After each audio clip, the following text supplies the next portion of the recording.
Boa noite, meu nome é Sofia. Eu sou técnica de enfermagem e passo boa parte do meu tempo em hospitais, cuidando de pacientes, trocando curativos, correndo de um lado para o outro. Meu lugar de trabalho era um hospital público numa cidade grande, não muito longe do centro. Era um prédio velho, com corredores largos, cheiro de desinfetante que nunca saía do ar e um burburinho constante de vozes, máquinas apitando e portas batendo. Eu fazia plantões noturnos, das 8 da noite às 6 da manhã, na emergência, onde o movimento nunca parava. Era cansativo, mas eu gostava de ajudar, de sentir que fazia diferença.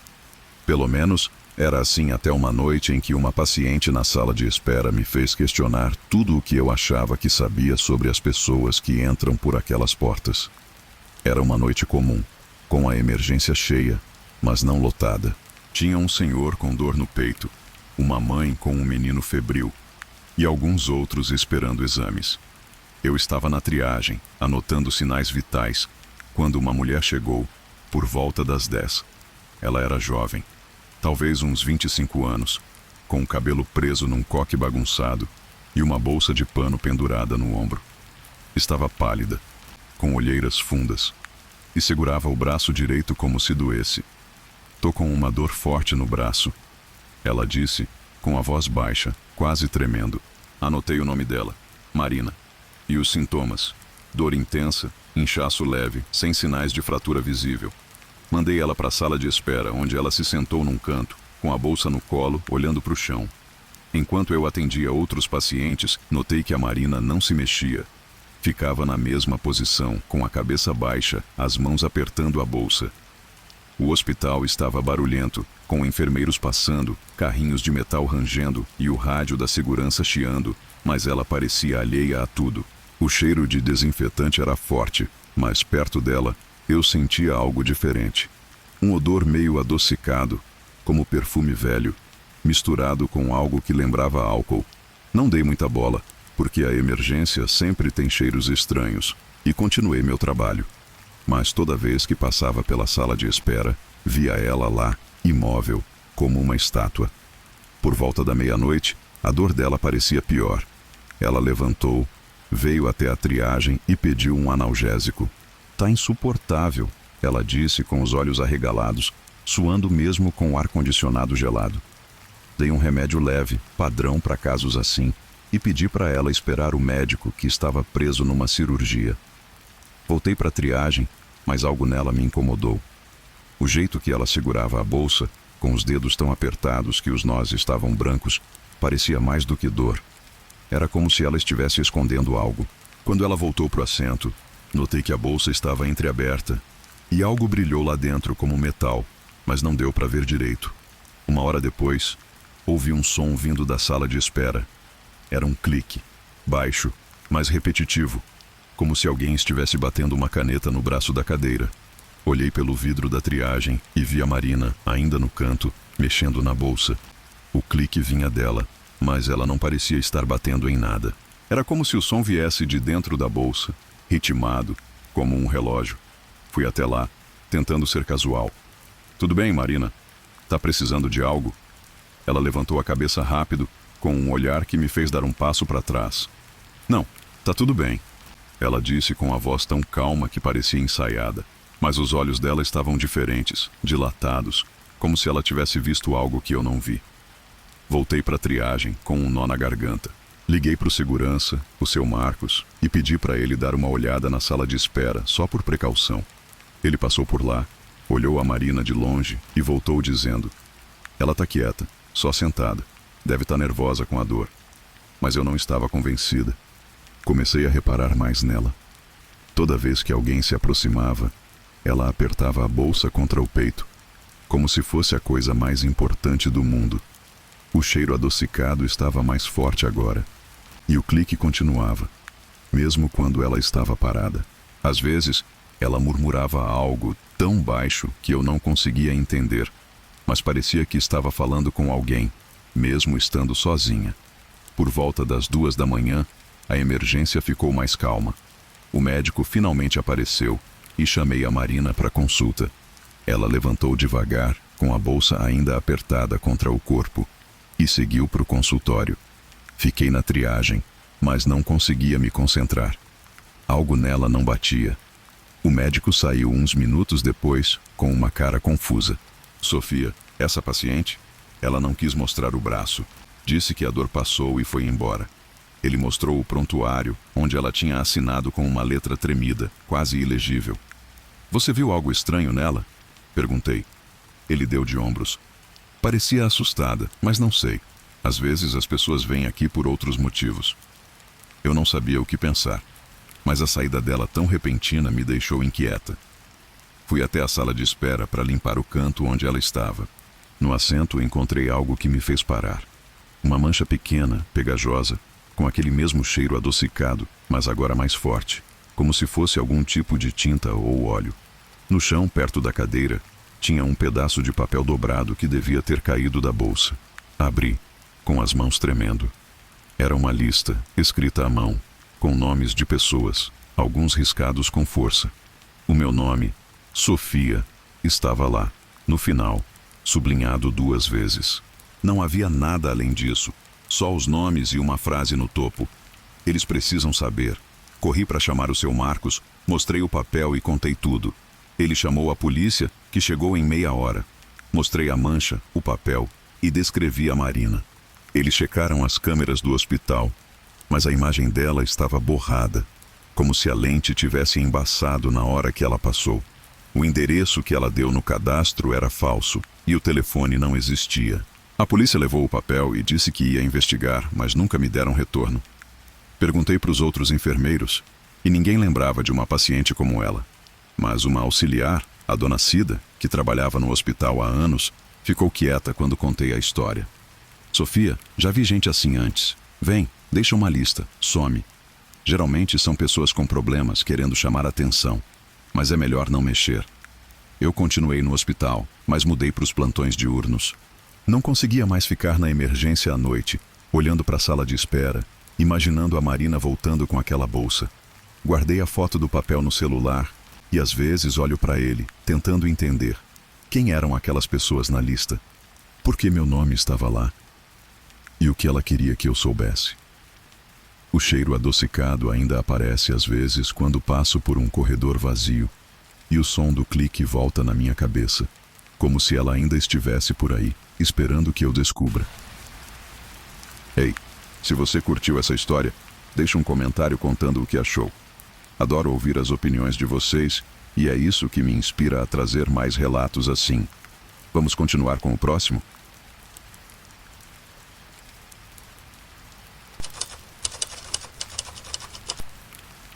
Boa noite, meu nome é Clara. Eu trabalhava como bibliotecária numa biblioteca pública municipal, num bairro tranquilo, onde as ruas eram arborizadas e as pessoas ainda paravam para conversar na calçada. A biblioteca era um prédio térreo, com paredes de tijolo à vista, estantes de madeira que cheiravam a verniz velho e janelas grandes que deixavam a luz do dia entrar. Durante o dia, era cheia de estudantes, aposentados e crianças fazendo pesquisa escolar. Mas à noite, depois das 7, o movimento caía, e eu ficava quase sozinha, organizando livros e atualizando o sistema. Era um trabalho calmo, que eu adorava, até que um homem começou a aparecer sempre na última mesa, e algo sobre ele mudou tudo o que eu pensava sobre aquele lugar. Ele começou a vir numa semana qualquer, por volta das 6 da tarde, pouco antes do horário de fechar. Era um cara comum, de uns 40 anos, com barba rala, óculos de armação barata e uma mochila de couro gasta. Ele se sentava na última mesa, perto da seção de história, e ficava escrevendo num caderno, com uma caneta que fazia um som de arranhar a cada linha. Não pedia livros, não falava com ninguém, só escrevia, com a cabeça baixa, como se o mundo ao redor não existisse. Eu o cumprimentava por educação, mas ele só respondia com um aceno rápido, sem tirar os olhos do caderno. Perguntei o nome dele uma vez, pro cadastro de visitantes, e ele disse, Paulo, com uma voz tão baixa que quase não ouvi. No começo achei que era só um cara estudioso, talvez escrevendo um livro ou estudando para algum concurso. Mas depois de alguns dias comecei a notar coisas estranhas. Ele sempre chegava no mesmo horário, 6 em ponto, e saía exatamente às 7 quando eu anunciava o fechamento. Nunca levava nada além do caderno e da caneta, e nunca olhava para os lados, como se tivesse medo de ser notado. O cheiro também era esquisito. Não era forte, mas toda vez que ele passava pelo balcão, eu sentia um odor de papel molhado, misturado com algo metálico, como moedas velhas. Pensei que fosse a mochila, que parecia surrada, mas o cheiro ficava no ar mesmo depois que ele ia embora. Uma noite, enquanto arrumava os livros devolvidos, notei que a mesa onde ele sentava estava diferente. Tinha marcas no tampo, como se ele tivesse pressionado a caneta com força, deixando arranhões finos, quase como letras. Não dava para ler, mas pareciam feitas de propósito, como se ele estivesse escrevendo algo que não queria no caderno. Fiquei olhando para as marcas, com um aperto no peito, e decidi limpar a mesa com um pano úmido. Mas no dia seguinte, as marcas estavam de volta, mais profundas, como se ele tivesse voltado e continuado o que começou. Comecei a ficar atenta. Toda noite, quando ele chegava, eu observava de longe, fingindo arrumar os livros. Ele escrevia sem parar, mas às vezes parava, olhava para o vazio e murmurava algo.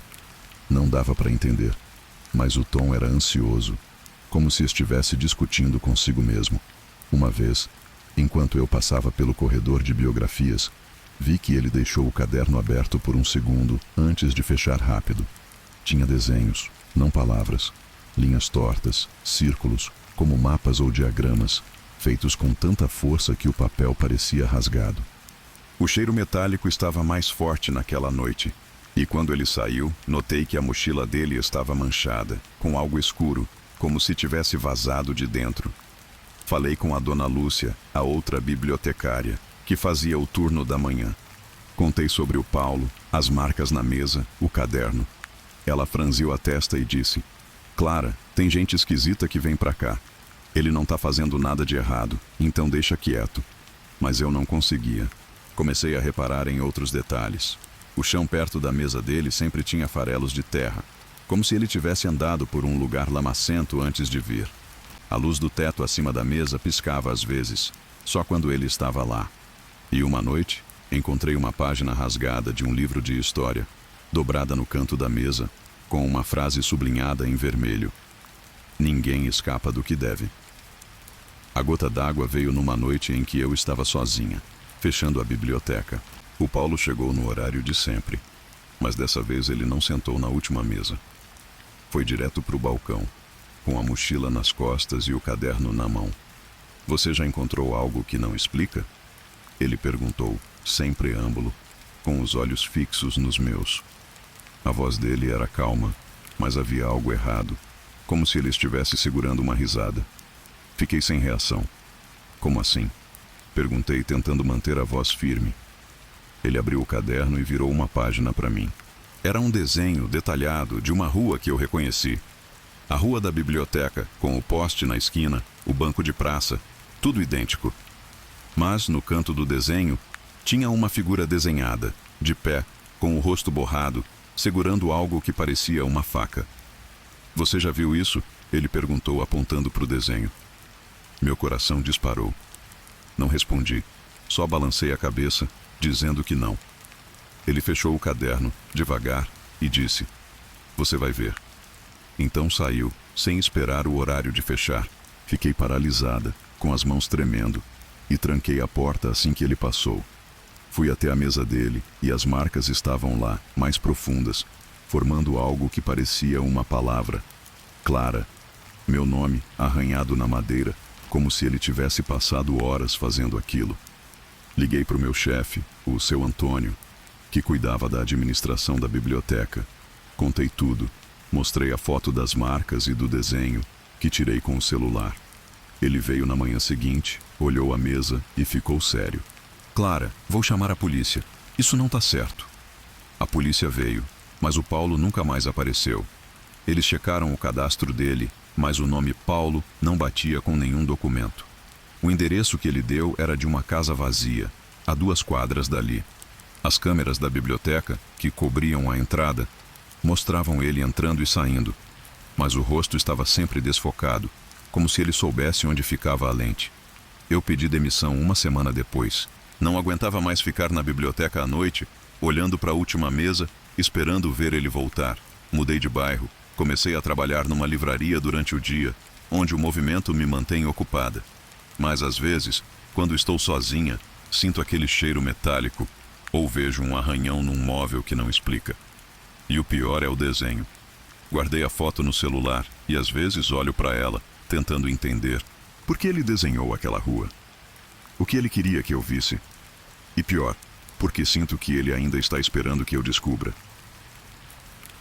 Se você gostou desse relato, deixa seu like, comenta o que achou e se inscreve no canal para não perder as próximas histórias.